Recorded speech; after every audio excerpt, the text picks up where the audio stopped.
Hello and welcome to Bharat की बात आपके साथ। और मैं हूं आपका दोस्त अजीत सिंह, एक मैनेजमेंट एक्सपर्ट। जहां तक हम लोग चर्चा कर रहे हैं कि भारत की चुनाव प्रक्रिया, यही सबसे बड़ा रूट कॉज है भारत की बर्बादी का। Right from independence we have been practicing this kind of electoral process, और इसके नतीजे आपके और हमारे सामने है। कितने घटिया से घटिया लोग शासन व्यवस्था पर अपना अधिकार जमा लिए हैं कि आज अच्छे लोग अपने सिलेबस से चुनाव प्रक्रिया को बाहर समझते हैं। More than 33% public voting system में भाग नहीं लेती है। बताइए, इससे बड़ा हास्यास्पद विषय क्या हो सकता है। तो मैंने सोचा कि मैं आप लोगों के सामने 8 पॉइंट्स लेकर के आया हूं, ताकि चुनाव आयोग में यह जो सुधार है, मैं चाहता हूं कि इन 8 पॉइंट्स को लागू किया जाए। आप सबसे भी गुजारिश है कि आप मेरे द्वारा सुझाए गए पॉइंट्स, और आपके दिल में, आपके मन में अगर कोई पॉइंट्स है तो उसको मुझे अपनी प्रतिक्रिया के माध्यम से व्यक्त करें, ताकि हम और आप सब मिल कर के अपने देश के लिए एक अच्छे चुनाव का सिस्टम बना सकें, जिससे कि प्रजातंत्र है, यहाँ प्रजा का ही तंत्र चलना चाहिए, ना कि नेता का तंत्र। आज देश में नेता का तंत्र चल रहा है। No, it is not acceptable to the general public. अब हम लोगों को ध्यान देना होगा कि यह तंत्र प्रजातंत्र है, ये डेमोक्रेसी है, यहाँ के मालिक हम हैं, हम जनता हैं। नेता को हम चुनेंगे, कैसे नेता आएं इसका निर्णय हम करेंगे। संविधान में क्या बदलाव की आवश्यकता है उसको हम बदलेंगे। सब कुछ प्रजा के लिए है, प्रजा को समझना होगा।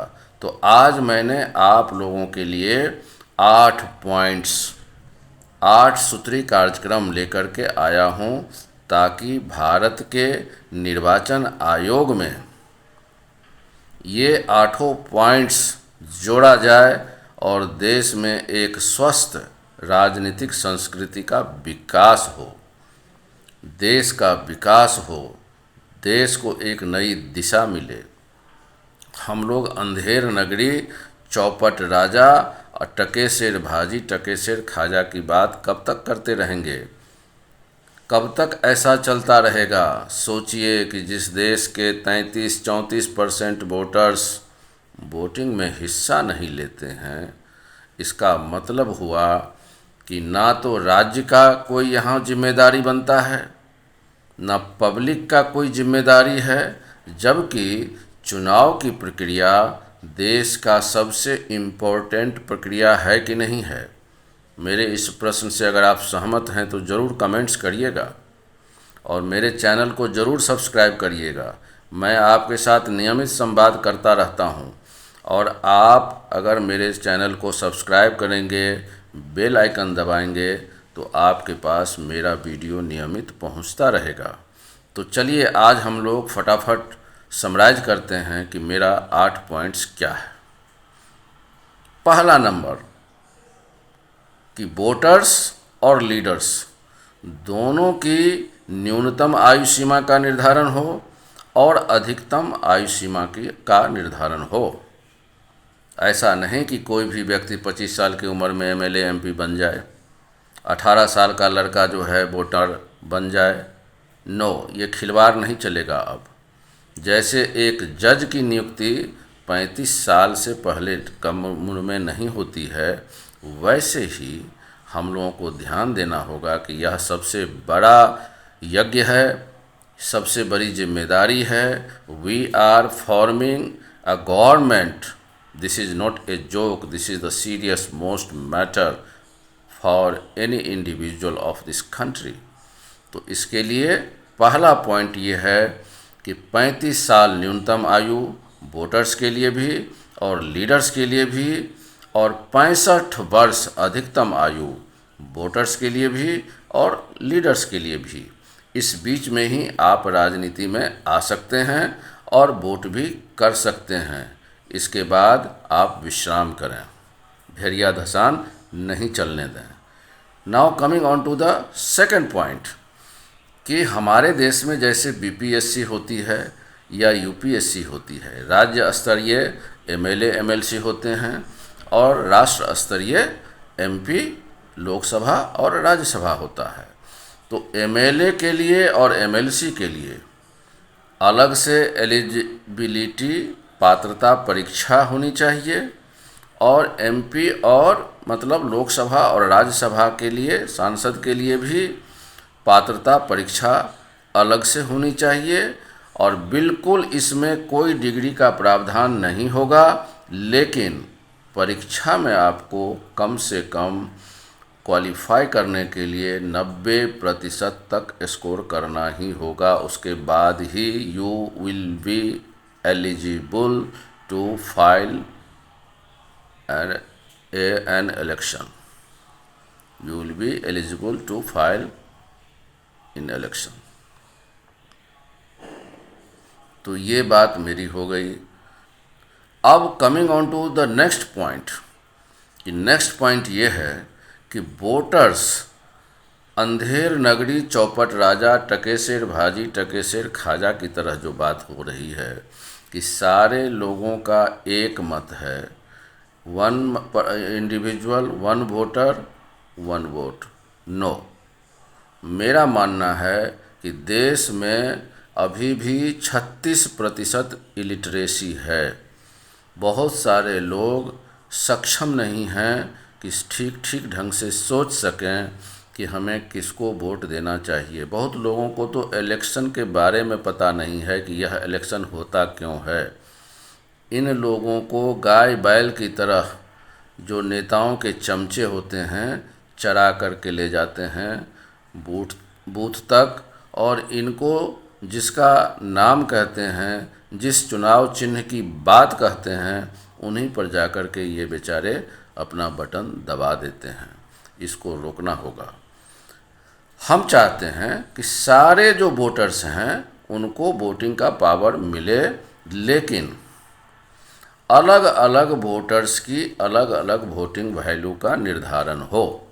जैसे कोई इलिटरेट है तो उसके वोटिंग पावर को आप 1 मान सकते हैं, कोई मैट्रिक पास है तो उसके वोटिंग पावर को आप 2 मान सकते हैं, कोई इंटरमीडिएट है तो उसका वोटिंग पावर 3 हो जाएगा, कोई ग्रेजुएट है तो उसका वोटिंग पावर 4 हो जाएगा, कोई पोस्ट ग्रेजुएट है तो 5 हो जाएगा, कोई डॉक्टर है, कोई इंजीनियर है, कोई आईएएस है, आईपीएस है, आईएफएस है, साइंटिस्ट है, प्रोफेसर है, मिलिट्री ऑफिसर्स है, प्रिंसिपल है, वाइस चांसलर है।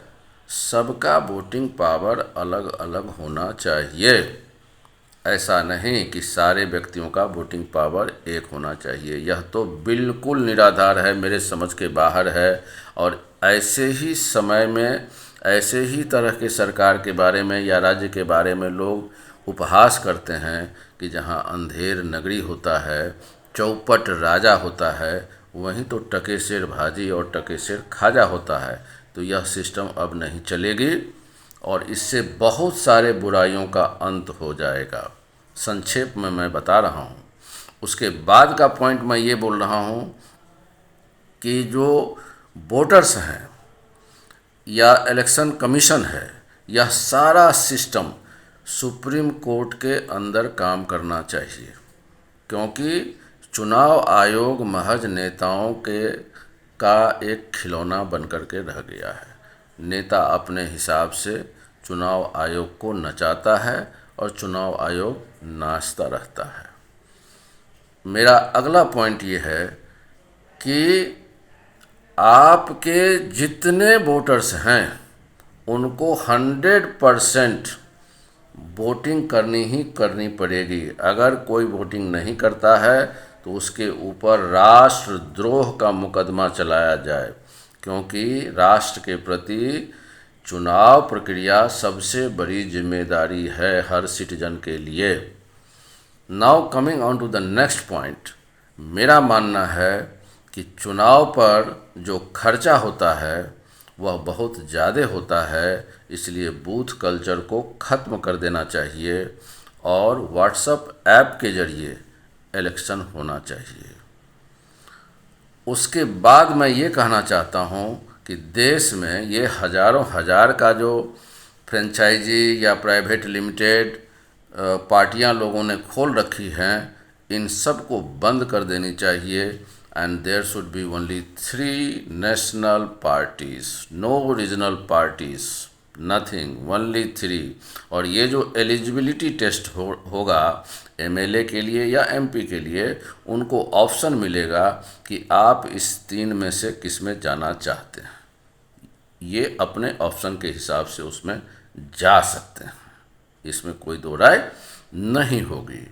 और द लास्ट मेरा कहना ये है कि कोई गठबंधन जोड़ तोड़ सरकार नहीं बनेगी, चूँकि 3 पार्टियां रहेंगी और सब में योग्य कैंडिडेट रहेंगे। और जो मैंने आपको 8 पॉइंट्स बताए, अगर आपको लगता हो कि आप अपने तरफ से कुछ इसमें जोड़ सकें तो ज़रूर जोड़िएगा। मैं अपने तरफ से बहुत चिंतन करके कि हमारे देश की सारी समस्याओं का जड़ यह चुनावी प्रक्रिया ही है और हमारे देश में एक अच्छा चुनाव सिस्टम बने। नेता कतई नहीं मानेगा आपकी इस बातों को, क्योंकि नेताओं को चाहिए कि हम बूथ लूट करके नेता बन जाएं, हम गुंडागर्दी करके नेता बन जाएं। उसका तो काम ही है, एक बिजनेस है ये, गुंडे लोगों का बिजनेस है। जितनी क्षेत्रीय पार्टियां हैं एक तरह से गुंडागर्दी कर रही है, पारिवारिक प्रजातंत्र थोड़े होता है, हैं? तो इस सब को बंद करने के लिए इस 8 बिंदुओं को एक बार बढ़िया से देखिएगा, आपको जो मैंने सुझाए हैं, और आप लोग अपनी प्रतिक्रिया हमें अवश्य दीजिएगा। मेरे चैनल को ज़रूर सब्सक्राइब करिएगा और अपनी बहुमूल्य प्रतिक्रिया अवश्य दीजिएगा। तब तक के लिए अपना ख्याल रखें, फिर मिलेंगे एक नए वीडियो में। तब तक के लिए आप सबको नमस्कार, प्रणाम, आदाब एंड जय हिंद।